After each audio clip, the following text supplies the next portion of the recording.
Les infrastructures au Burundi restent insuffisantes, avec seulement 15% des routes pavées, selon le ministère burundais des infrastructures en 2024. Cette situation limite les échanges commerciaux et entraîne l'accès difficile au marché agricole, impactant fortement les revenus ruraux. Nous avons un réseau routier de 7000 km de routes nationales et routes provinciales. Alors, les investissements qui sont requis dans les 10 prochaines années sont de l'ordre d'1,5 milliard de dollars pour les routes.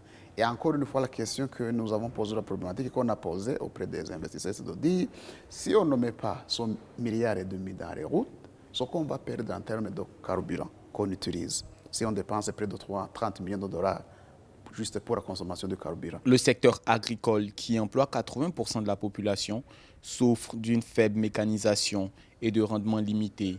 Selon le Programme alimentaire mondial, les chiffres de 2024 montrent que la production agricole ne couvre que 50% des besoins alimentaires nationaux, aggravant l'insécurité alimentaire. L'agriculture burundaise constitue le noyau. Et d'ailleurs, le gouvernement du Burundi a décidé de mettre la priorité number one, le secteur agricole, parce que nous sommes convaincus que l'agriculture peut transformer la vie de la population et surtout tirer la croissance. Parce que nous avons en même temps compris que vous pouvez avoir le bon des mines, mais lorsque vous n'avez pas d'aliments, lorsque vous n'assurez pas la sécurité alimentaire, vous allez importer la nourriture.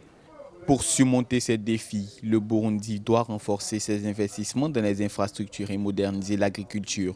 Le plan national de développement 2018-2027 prévoit des projets d'amélioration routière et de développement agricole, nécessitant des financements conséquents pour assurer une croissance durable.